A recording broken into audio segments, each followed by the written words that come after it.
ನಿಮ್ಮ ವಾಸದ ಮನೆಯ ಒಳಗಡೆ ಸೂರ್ಯನನ್ನು ಹೇಗೆ ನೀವು ಇಟ್ಕೋಬೇಕಿತ್ತು, ಬರಮಾಡ್ಕೋಬೇಕಿತ್ತು, ಸ್ಥಾಪನೆ ಮಾಡ್ಕೋಬೇಕಿತ್ತು, ತಿಳ್ಕೋಬೇಕಿತ್ತು, ಅದನ್ನು ಅನುಭವಿಸ್ಬೇಕಿತ್ತು.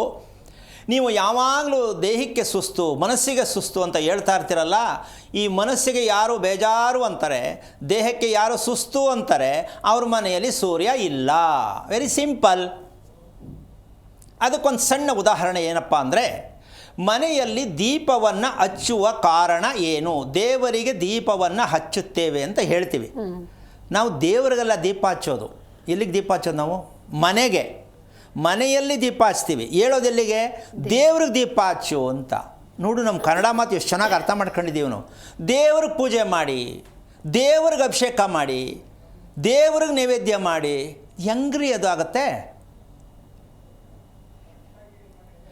ನಮಗಾಗಿಲ್ಲ ಅದು.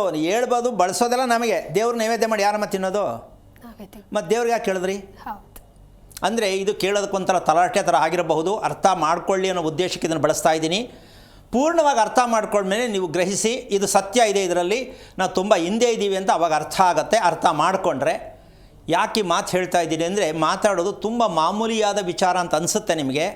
ಇದು ಸತ್ಯವನ್ನು ನಾವು ಅರ್ಥ ಮಾಡ್ಕೊಳ್ಳೋದು ಇದು ಮಾತಾಡ್ತಾ ಇದ್ದೀವಂತ ನಿಮ್ಗೆ ಅರ್ಥ ಆದಮೇಲೆ ಅರ್ಥ ಆಗುತ್ತೆ ಅಂತ ನಾನು ಈ ಮೂಲಕವಾಗಿ ಹೇಳೋಕ್ಕೆ ಇಷ್ಟಪಡ್ತೀನಿ. ಆ ಸೂರ್ಯ ಅಂತಕ್ಕಂತಹ ವಿಚಾರದಲ್ಲಿ ನಮ್ಮ ಮನೆಯಲ್ಲಿ ಇವತ್ತು ಒಂದು ಸಣ್ಣ ಉದಾಹರಣೆ ಹೇಳ್ಬಿಡ್ತೀನಿ.